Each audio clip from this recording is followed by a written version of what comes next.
پرانے زمانے کی بات ہے کہ ایک شخص اپنے غلام کو بیچنے کے لیے منڈی میں لایا. جیسے اس کا خریدار سامنے آیا تو اس کے مالک نے اس نے کہا کہ اس غلام میں صرف ایک عیب ہے کہ یہ چغلی کرتا، باقی سب اوکے ہے. اس نے کہا کوئی مسئلہ نہیں.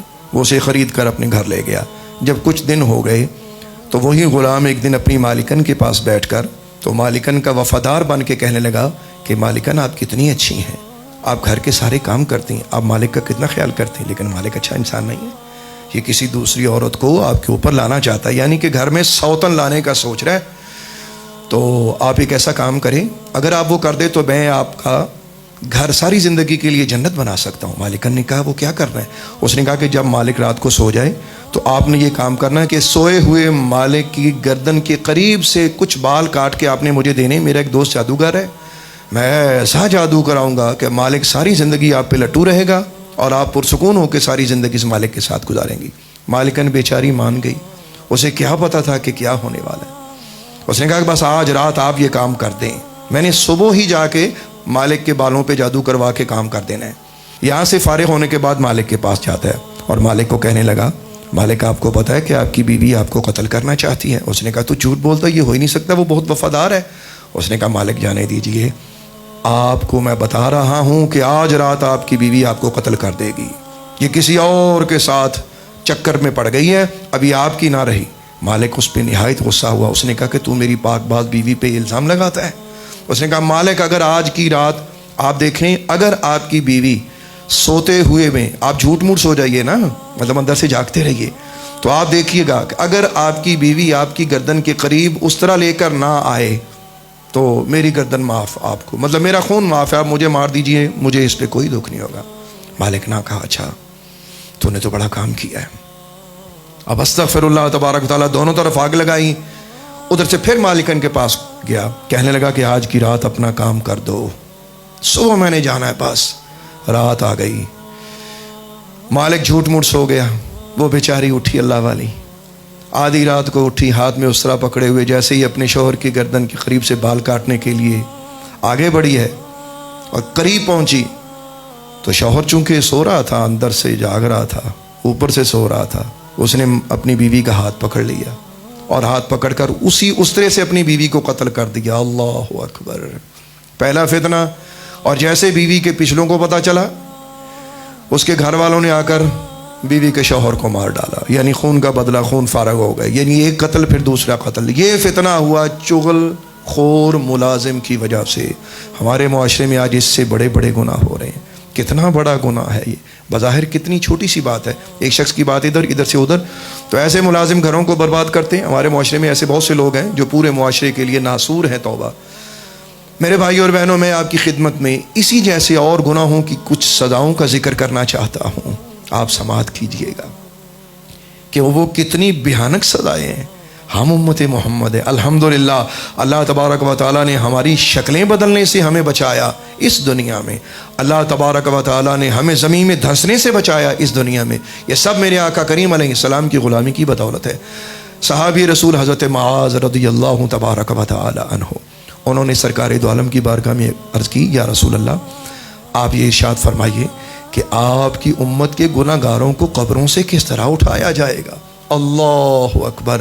میرے آقا کریم علیہ الصلوۃ والسلام نے جب یہ سماعت فرمایا اے معاذ تم نے بہت بڑی بات پوچھی ہے. میرے آقا کریم علیہ الصلوۃ والسلام نے اپنی چشمان حق جھکا کر جو ارشاد فرمایا، سنو رسول خدا کے غلاموں اور میرے بھائیوں بہنوں بچوں بچیوں سنو. میرے آقا کریم علیہ السلام نے فرمایا کہ میری امت کے گناہ گاروں کو 10 گروہوں میں اٹھایا جائے گا. سب سے پہلا گروہ جو ہوگا وہ بندروں کی صورت میں اٹھایا جائے گا، اور یہ وہ لوگ ہوں گے کہ جو دوسروں کی چغلی کرتے ہیں. اور میری امت کا دوسرا گروہ ہوگا کہ جس سے سور اور خنزیر کی شکل میں اٹھایا جائے گا، اور یہ وہ لوگ ہوں گے کہ جو حرام کھانے والے ہوں گے. اور میری امت کا تیسرا گروہ ہوگا کہ جو قبروں سے اس طرح نکلے گا کہ یہ سر کے بل چل کر حشر کے میدان میں آئیں گے. جانتی ہو یہ کون لوگ ہیں؟ معاذ عرض کی یا رسول اللہ آپ فرمائیں. فرمایا یہ میری امت کے سود خور ہوں گے. اور اسی طرح میری امت کا چوتھا گروہ ہوگا جو کہ اندھا کر کے اٹھایا جائے گا. یہ وہ لوگ ہوں گے کہ جو میری امت کے ناحق فیصلے کرتے ہیں. اور میری امت کا پانچواں گروہ ایسا ہوگا کہ جو گونگا اور بہرا کر کے اٹھایا جائے گا۔ یہ وہ لوگ ہوں گے جو اپنی نیکیوں کو بہت بڑا سمجھا کرتے تھے۔ اور میری امت کا چھٹا گروہ ایسا ہوگا جب اپنی قبروں سے باہر آئیں گے ان کی زبانیں ان کے سینوں تک لٹک رہی ہوں گی، اللہ اکبر۔ اور یہ وہ لوگ ہوں گے جو دوسروں کو اچھی بات کہتے تھے حالانکہ خود ان پر عمل نہیں کرتے تھے، حالانکہ اللہ قرآن میں فرماتا ہے یا ایھا الذین آمنوا لم تقولون ما لا تفعلون، اے ایمان والو تم وہ بات کیوں کہتے ہو جس پر خود تمہارا اپنا عمل نہیں ہے۔ کبر مقتا عند اللہ ان تقولوا ما لا تعلمون، اللہ کو بیزاری کی حد تک یہ بات ناپسندیدہ ہے کہ تم وہ بات کہو جس پہ خود تمہارا اپنا عمل نہ ہو۔ اور فرمایا میری امت کا 7واں گروہ ہوگا جن کے ہاتھ اور پاؤں کٹے ہوئے ہوں گے، یہ اپنی قبروں سے باہر آئیں گے تو ان کے ہاتھ اور پاؤں کٹے ہوئے ہوں گے۔ یہ وہ لوگ ہوں گے جو اپنی ہمسایوں کو تکلیف دیتے ہیں۔ اور میری امت کا 8واں گروہ ایسا ہوگا کہ جو قبر سے باہر نکلتے ہی آگ کی سولیوں پہ ٹانگ دیے جائیں گے، اور دیکھنے والا ان کو دیکھے گا تو ایسا لگے گا کہ جیسے ان کو آگ کے ڈنڈوں پہ لٹکا دیا گیا ہو۔ اور میری امت کا 9واں گروہ کہ اس طرح قبروں سے اٹھیں گے کہ ان کے جسموں سے خطرناک ترین بدبو آئے گی، اتنی بدبو کہ دوسرے حشر والے لوگ بھی ان سے پریشان ہوں گے۔ آپ جانتے ہیں کہ یہ کون لوگ ہوں گے؟ میرے آقا نے فرمایا یہ وہ لوگ ہیں جو شہوات اور لذات کے مارے ہوئے ہوں گے۔ تو آج ذرا غور کیجئے گا، یہ گندی گندی ویڈیو بنانے والے اور دیکھنے والے سب اس میں شامل ہیں۔ اور میری امت کا 10واں گروہ کہ جو اس طرح قبروں سے اٹھایا جائے گا کہ ان کے جسموں پر کھولتے ہوئے بدبو دار کالے تیل کے اثرات ہوں گے، اور دور سے ایسا لگے گا کہ جس طرح انہوں نے کالا جبہ پہن رکھا ہے، حالانکہ وہ نہایت دردناک قسم کا لباس ان کو پہنایا جائے گا۔ اللہ اکبر۔ اے معاذ جانتے ہو یہ کون لوگ ہوں گے؟ عرض کی یا رسول اللہ آپ فرمائیے۔ فرمایا یہ میری امت کے تکبر کرنے والے لوگ ہوں گے۔ میرے بھائیوں پتہ نہیں ہمیں کس شکل میں اٹھایا جائے گا۔ یہ تو 10 گروہوں کا ذکر کیا گیا، گناہ تو اتنے ہیں یا اللہ، اگر ہر گناہ میں تو الگ صورت سے اٹھائے گا تو پتہ نہیں یہاں لاکھوں گروہ بنیں گے۔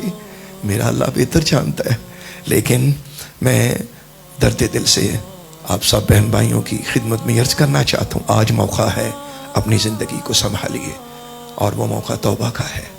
میں بھی توبہ کروں، آپ بھی توبہ کریں۔ آئیے مل کے اللہ سے معافی مانگ لیں، یا اللہ ہمیں اچھی صورت میں اٹھانا، یا رب العالمین ہمیں برے گروہ سے نہ اٹھانا۔